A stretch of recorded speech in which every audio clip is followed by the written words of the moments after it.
G'day everyone, it's Lazarus here, and today I want to talk all about the care and propagation for Vallisneria. I've got it taking off in this aquarium behind me, and so I want to talk all about it today. Let's dive straight into the video. Alright, so there are many different types of Vallisneria out there. In the tank behind me, I've got Tiger Vallisneria, or Vallisneria spiralis Tiger, and basically there are many other different types out there, and the most common ones you'll find at your local fish store are usually the thin Vallisneria, the twisted Vallisneria, Vallisneria nana, Vallisneria spiralis, and the list goes on. You might find some really rare ones too, and I've seen even with giant Vallisneria, even though it's massive, it does tend to be a bit cheaper than some others that are really small, which is kind of weird, but that's what I've seen at my fish stores.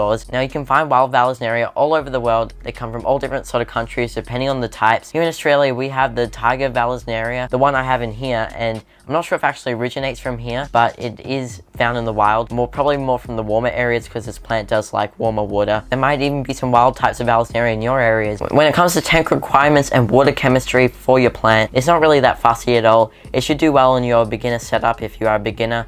But otherwise, if you do want to really target and get great growth out of your Vallisneria, then I recommend you have a pH from 6.5 to 7.5. You can even go down to 6. Some Vallisneria might even like harder water, so you've got to do the research on the specific Vallisneria you want to get. And what I recommend when you do get Vallisneria, before you actually buy it, go to your local fish store or your local fish stores and see what types they sell there, and then you can see which ones are better for your aquarium by doing specific research on each one, and then you can pick the right one so you can keep it properly in your aquarium. Most Vallisneria are tropical. There might be some out there that are cold water, but I don't know of them. But the common ones you'll find are usually tropical, meaning you'll need a temperature at around 22 to 28 degrees Celsius. You can just get a thermometer just stuck on the glass, or you can get a digital thermometer and see the temperature of your tank. That translates to about 72 to 82 degrees Fahrenheit, and 25 degrees Celsius, or about 76 to 78 degrees Fahrenheit, is probably the best temperature to target. Try to keep it stable so you get the best stability out of your Vallisneria. And the more stability you've got from your Vallisneria, the easier it'll grow and probably even faster. Now Vallisneria is not a fussy plant and it does not need CO2, which is great. You don't need to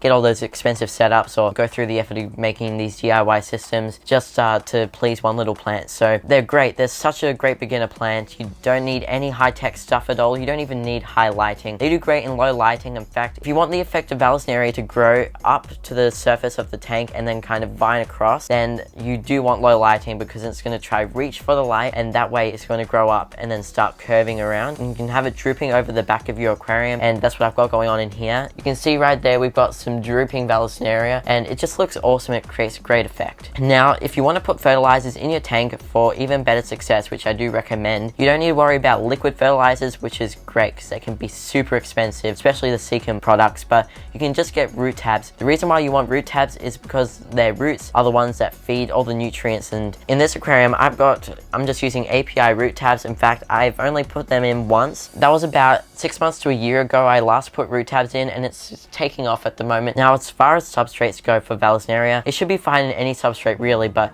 they're going to grow a lot better in sand or some sort of fine substrate. Don't make your sand too fine, otherwise it might choke out the roots and it won't be able to grow. But Vallisneria can also do well in kind of pebbles or larger gravel. You wouldn't think that, but it does, because then their roots can kind of grow and find their journey through the little gaps between the pieces of gravel. And I reckon they could probably even do it in just normal fine gravel, except it's just going to be a bit hard and it's going to need more power. Maybe CO2 would work better, I don't know. So you'll have to do further research on keeping gravel with Vallisneria, because I've only grown it in sand, which is this tank here. Now how do we propagate this plant? How can we multiply it so we don't have to buy several bunches of Vallisneria and use up our money? Well, here's how it works, and it might not be what you think. There's a couple ways. So the first way you can propagate this plant is by, since Vallisneria grows from a bulb, from like one little bulb, you can just grab that bulb and you can break it in half, and you can just put that other half somewhere else in the tank. That does work because new leaves do tend to grow out of that bulb over time. But what I usually do, I don't even propagate it because I'm fine with it growing all over the tank. But with this second method, what Vallisneria does is actually shoots runners. So some people like to call these umbilical cords, but basically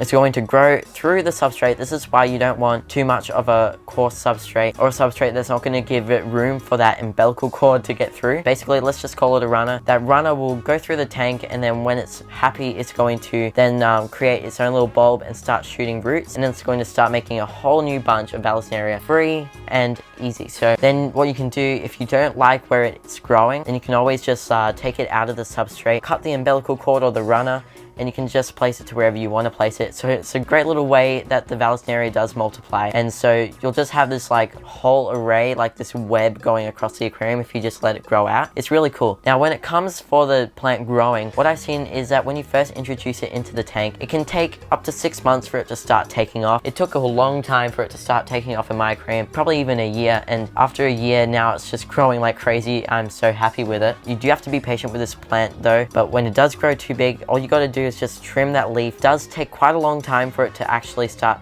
regrowing that leaf again from where it left off. It takes months for me, so really I just let it grow out. It looks awesome, and unless it does go too crazy, then I can always just trim it. And it's great if you just want to keep it one height only. It's great if you just keep trimming it. It's very low maintenance plant. And that's basically the full care guide and propagation on Vallisneria, and all this info will basically act towards really any type of Vallisneria out there. So thank you guys so much for watching. If you enjoyed the video, give it a thumbs up and subscribe for more content just like this. Drop any comments you have on this plant in the comments down below, because I'm always happy to help you guys out and answer any questions. Have an epic day, and I'll see you all in the next video.